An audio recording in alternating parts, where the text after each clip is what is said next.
What do you do when your husband is actually unable to take responsibility and feels okay about it? I get this a lot, this question a lot as well.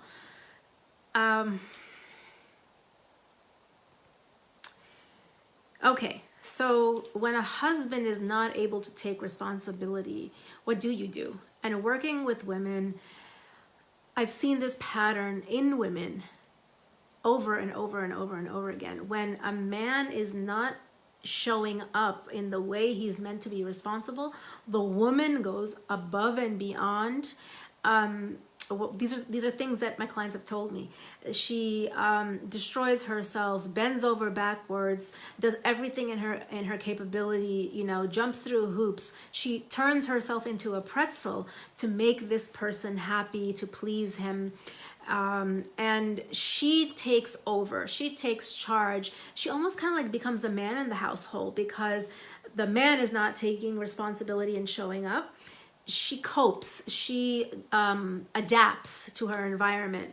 And this causes a lot of damage and turmoil within the woman. Where women have described it as, I've lost myself. I don't know who I am. I've destroyed myself. All these things. And what do you do? This question is asking, what do you do in this situation? All right. So here, the wife is looking for the husband to recognize, number one, that there's something wrong with his behavior or his actions, or he's not stepping up to the plate. He's not stepping up to the responsibilities given to him by Allah. And we can't control that. So looking for someone to see their own faults and correct it is not helpful for us. For us, what is going to be helpful is, how do we respond to this? Okay, when somebody is not showing up and how they would be, what do you do if you're in a job situation and somebody's not showing up to perform for their job? Like, what happens? I mean, I want you to think about this logically, right? They get a verbal warning, they get counseling, they get, you know, behavior modification. Those are things that we see, which I don't believe in, but that's another topic, because behavior is just a symptom of the hidden root cause of the problem underneath. They get written up. They, you know, have a verbal warning, they have a written warning, and they have several of those, and then they get cut, they get fired, right? And however, this seems like this is hard to do in marriages for some reason. And the reason is because we're not taught how to set limits, how to care and love and honor and respect ourselves in the manner that is deserving and worthy of a servant of Allah, in the manner that Allah sees us in, with honor, dignity, value, respect. We are not taught how to treat ourselves in that manner. So we're taught to allow things. We're taught to, we talked about this in my group coaching today. We're taught to enable bad behavior, to excuse bad behavior, to excuse disrespectful behavior, to even excuse abuse and to make excuses for it, right? And to enable it. And so you know, there are ways to approach and communicate with people with kindness, with compassion, with understanding, while at the same time having boundaries. And taking care of yourself the way Allah sees you, taking care of yourself by not allowing disrespect, by not allowing, bad behavior, if you will. That word, submission is only for Allah. Worship is only for Allah. Pleasing people is only for Allah. And today when I asked that question, you know, when one of the sisters in my group was saying, you know, I bent over backwards and I did whatever I could, you know, to show my love and to build this emotional connection with my husband. I did everything that he wanted to do, but he didn't even care.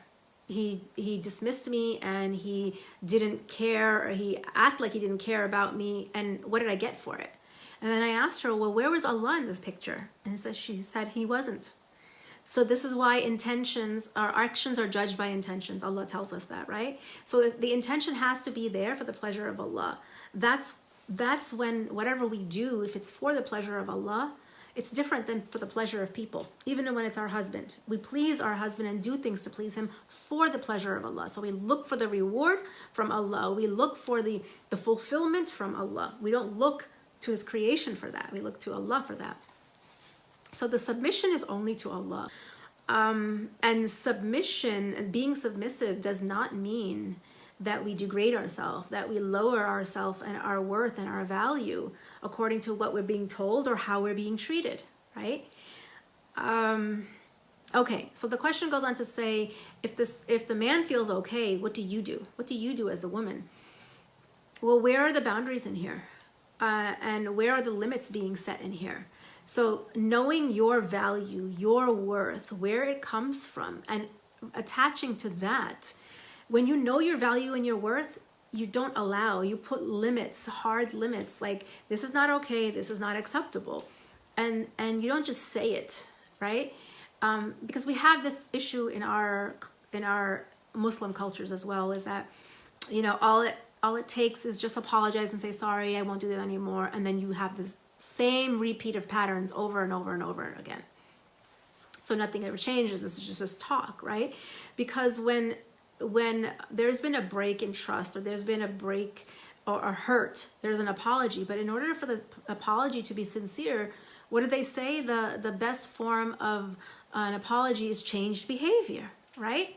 And we're also not taught. We're just taught like, okay, things will be fine. And then we build up this image of how things will be, or how things, you know, the picture of how you want it to be.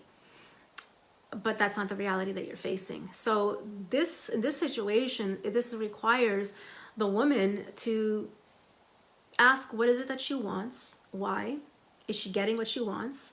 And if she's not, can she accept it as is? And if she can't, then what does that mean for her? How is she going to set up her life in the way? And if that means divorce, then that means divorce. You know, like, I remember a friend of mine said when I was getting divorced, you know, like, Rayesa, what happens when you're getting divorced, you're just trading in one set of problems for another set of problems. I mean, you have to decide what you want your life to be, what you want your life to look like, and you get to also choose who gets to be in your life and why. And this is not a black and white, easy yes or no question, because you have to process and think about this with clarity, with confidence, and with tawakkul. Like, even if this means the father of your child no longer in your life, what does it mean for your children? Well, it doesn't mean that you're getting rid of the relationship between the father and the children. That's up to the father to maintain that relationship. You don't have to get involved in that in terms of how it looks. The father can take ownership and responsibility of that. And many times in families, parents don't, this is generalizing, but usually it's the father that doesn't take responsibility and ownership. He just takes it for granted that he's there. And the mother facilitates everything. But it allows also the father to step up and take ownership and responsibility of the relationship he wants to create with his children. You can help facilitate that, but that's not your responsibility. Divorce with kids is a big stigma. Yeah, you should go and watch my masterclass that I did on divorce, and it's called, Is Divorce Really a Dirty Word? Right? That whole word stigma, what does it mean? I mean, again, I answered this in the first question. Where is stigma? Where is it coming from? Is it coming from Quran and Sunnah, or is it coming from culture, society, family? All of those layers of things that we are actually following rather than following our deen. And the thing is that we get to decide whether we're going to follow the stigma or whether we're not going to buy into it. And when you're operating at a higher level of consciousness, you understand that you get to choose how you're going to think about the situation, and how you think about the situation is how you will experience it. And then that is the reality that you create. So what I'm trying to say here, it's not relevant what is happening on the outside. What is relevant is what is happening on the inside, and how you're processing and experiencing all of the things from the outside.